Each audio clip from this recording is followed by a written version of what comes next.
everybody, it's me, Nate, aka Devil Dog, and I'm back with another episode. That's right, welcome to 2025. First of all, I hope you had a great, happy New Year's, and in 2025, we have so much to look forward to, and you know what, no bombs have dropped yet, so we're still good for that, right? At least for a couple minutes, right? Right, Steve? Brosky! Oh, okay, well, this is my top 10, no, top 13 most disappointing games of 2024. I've never had a most disappointing list before, so I decided why not have it this time. First out, top 13 most disappointing games of 2024. Once again, this is disappointing. These games are all fully functional and playable. They were just severely disappointing. But here we go. Let's do the list. Number 13. Asphalt Legends Unite! This free-to-play mobile game transferred over to gaming systems not a while back, and it's honestly a pretty decent game that plays similar to the classic Burnout sort of feel racing game.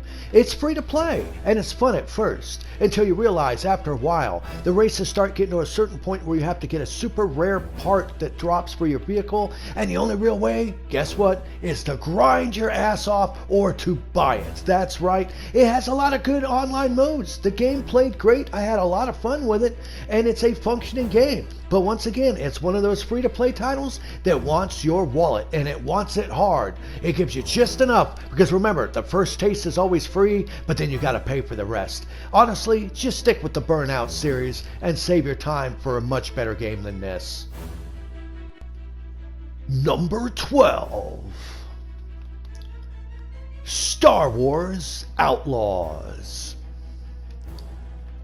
Now, playing this game isn't bad. It's not a bad game like most of my list this year, but the fact is the fundamental gameplay mechanics are mundane and boring and very repetitive. Very repetitive. And no one wants to play as a character that looks like a retired school teacher with a perm. I want to create my own character in the Star Wars universe and go out and be a bounty hunter and do all this stuff. And while the level designs were beautiful and some of the aspects were neat, including the speeder bike, which gets old after 2 times riding it, the AI combined with the terrible stealth segments and just the mediocrity of this game, and the fact that it only has 4 different things to it, it just got so humdrum, so boring. I just couldn't play it for that long and not go, this sucks, I'd rather go back and play as Cal Kestis, because at least he had a lot more character instead of this school teacher.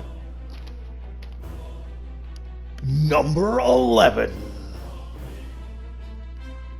Alone in the Dark 2024. While I have to give a lot of credit to the voice actors of David Harbour and everyone else in this title, the overall art style and direction of this game is fantastic. However, the mediocrity sets in quick when you realize how the gameplay is nothing more than an over-the-shoulder, dumbed-down version of a Resident Evil title. Great monster designs throughout, but the game pacing is really bad through it. The AI is terrible, and honestly, the plot itself gets so over the top and so overworked, it just makes it to where you end up scratching your head at this title. I was able to play through and beat it, and I can recommend it, but I have to say, for Alone in the Dark series, this one is not that good, and even with the voice talents of David Harbour and everyone else, they just couldn't pull this up from being a mediocre title. Number 10. Slitterhead. Well, I definitely have to give props to the director who's coming. He was one of the original creators of Silent Hill, and he started a new franchise, and I appreciate that when people start a new IP. But the fact of the matter, Slitterhead suffers from one major downfall, and that's the fact of its budget. It did not have enough meat on the plate and not enough time in the oven.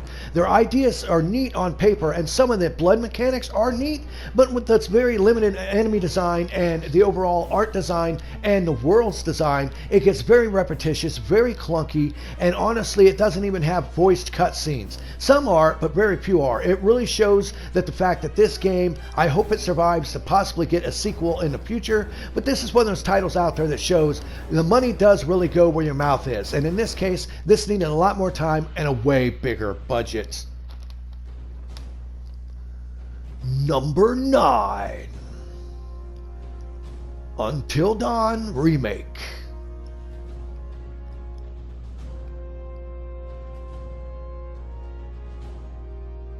Now, I have to say this. I love the original Until Dawn. It's one of my favorite games. But this is one that did not need a remake because the visual fidelity of the original version holds up to where there was no point, the waste of time and the money to do a ground-up remake of this title that nobody wanted. All I can say is if you haven't played Until Dawn, it is one of the better supermassive games out there, and it always has been a fan favorite with me, but I would have to say this is just a waste of time and resources. Why would you do this? Why would you take the time and resources to make a new version from the ground up if it's exactly the same? Either make a direct sequel to it, or, here's an idea people, save the money and time, and just port the original version for PS5. Go back and play the original. This one was just a waste of time and money. Number 8.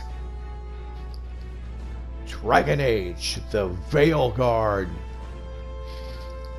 Honestly, this game took forever in development hell, and I'm shocked it ever even came out, especially in the passable form that it did. There are some really cool playable characters in this title, but the fact of the matter is lost its Dragon Age magic. First of all, you can't control any of the other characters. They're all AI driven, which is one of the main components of a Dragon Age game, is being able to swap and play in between with different characters. The world designs are great, but where you play as a new character named Rook and trying to stop the Blight from destroying all of mankind, and some of the visuals were great and the mechanics and fighting mechanics were fairly decent, but just the annoying characters and just the overall plot and everything about it, this is just a sad game. While playable, I still say they lost the heart and soul of what made Dragon Age what it is. Number 7. South Park Snow Day. You know, after the first 2 games they came out with that were fantastic, I think the Shattered But Whole was like one of the best games ever made, is because the aesthetics were exactly the same as a South Park episode. But this one, they decided to go and do some sort of 3D model versions, which don't work. The only thing I could possibly think is they were trying to pay homage to the original Nintendo 64 South Park game, because honestly, that one plays about the same as this. While this is an online game with multiple players fighting against each other, there's no charm, there's nothing really good about it. The voice actors do a great job and the plot is okay, but it's just a very boring, ho-hum, mediocre, terrible game. And considering the previous 2 games that this company has made with Trey Parker and Matt Stone, this is just an abomination and a very bad misuse of the South Park license. Number 6. Teenage Mutant Ninja Turtles Arcade, Wrath of the Mutants. While on paper I can understand what they were going for, they were trying to go back to the original arcade classic beat 'em up, and that's fine and dandy, but this visually, while it looks okay, it plays okay. That's the problem. It's just okay. And if you're going to take the time from the ground up to build a new mechanical fighting game like this that's supposed to pay homage to the original, you could do a lot better than this. The 4-player co-op action is decent, but there's not enough moves for each of the turtles. The art style is not what I like, and honestly, if you're going to do something, you got to do something with the new skin. This is just like a reskin version of the old arcade game, and while some people can pick it up and definitely have fun with it, I just can't help sit here and go, why can't you come up with something original? Why can't you come with something original? This was fun for 5 minutes, but I'd rather go back and play my arcade 1-up cabinet of Ninja Turtles arcade instead of this. Number 5. Skull and Bones. Come on, y'all, you knew this was going to make the list. One of the most long-developed hell games of all time that was almost vaporware, almost like up there with Duke Nukem. This game only came out because they had a contract stating they had to come out with a game. And instead of just actually making a version of Black Flag or re-release a remaking Black Flag, they tried to do this. But all the aspects and charm that were in Black Flag are not in this. There's no boarding of other ships. There's no buccaneering. All you do is pilot these ships around and grind for hours on end just to get new parts for your ships. And while some of the ship battles are okay, after about 5 minutes you play through everything this damn game has to offer. This is an abysmal waste of money and time, and I can't believe it ever even came out, but it's only because they were contractually obligated to release a product. Number 4. Test Drive Unlimited Solar Crown. This has to be the most mundane, boring, mediocre-ass test drive game I've ever played. Trying to cater to the modern audiences with these hip, cool characters, none of them are cool. They're all stupid and dumb. The plot is garbage, and that's even if you're able to even get into a game. As of saying, there is still matchmaking problems with this title, and when I played it, it took forever just to even get into a game when there was no one even playing. And the controls were floaty. They're not that good. Honestly, it's like they were trying so hard to be this hip, cool version of Need for Speed. And you know what I can say? They failed miserably. Sure, some of the graphics look okay and the cars look great, but if you want to play a good racing game, go and dig out Need for Speed Underground. Put that in, play that, and you'll have a much better experience than this turd sandwich dumpster fire. Number 3. Oh, that's right, Foam Stars, baby. With Sony wanting to chomp at the bit to get some of that good money from Splatoon, they wanted to make a hip new urban version of it. And you know what? It fails miserably. The bland, lifeless characters are stupid, and while the graphics are decent and the gameplay is fundamentally there, you can tell that the suits up at Sony were just like, we want some of that Splatoon money. But you know what? Splatoon has a lot more charm, and the characters that don't even talk in this. These characters are lame. The moves they have are terrible, and it takes longer to load the match before you can actually play the match. The match is over. So the loading takes longer than the actual gameplay it does, just so you can go around and unlock stupid character models and new skins for your dopey looking characters. You know what? This went free to play, and this is dying soon. I am so bad, I even didn't bother to do a review on this when it originally launched. It's that bad. Just go and play Splatoon. Number 2. Suicide Squad Kill the Justice League.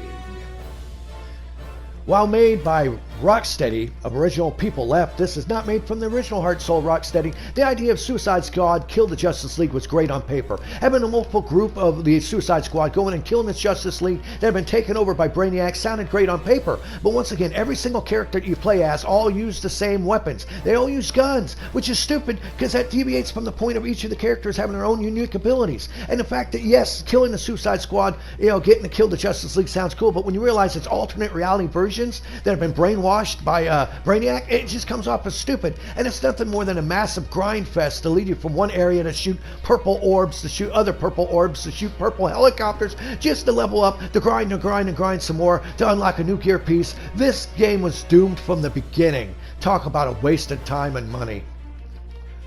Number 1. Concord.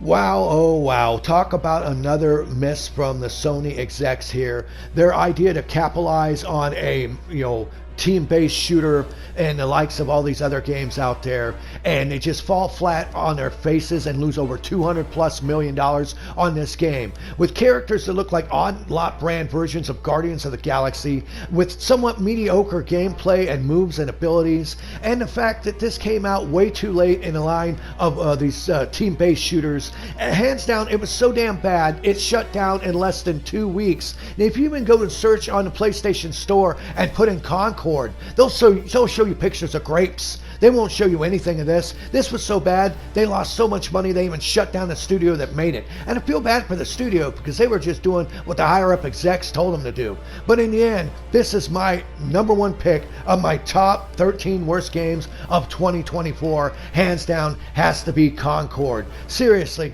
this is just so bad. It's bad. All right, everybody, that was my top 13 list of most disappointing games of 2024.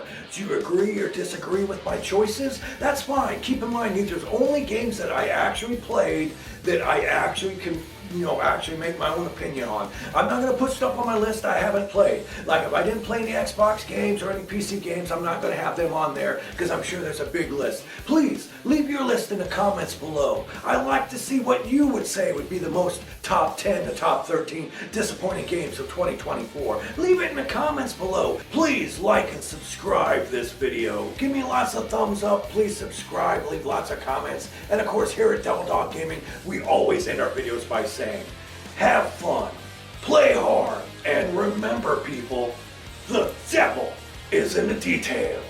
Peace out until next time.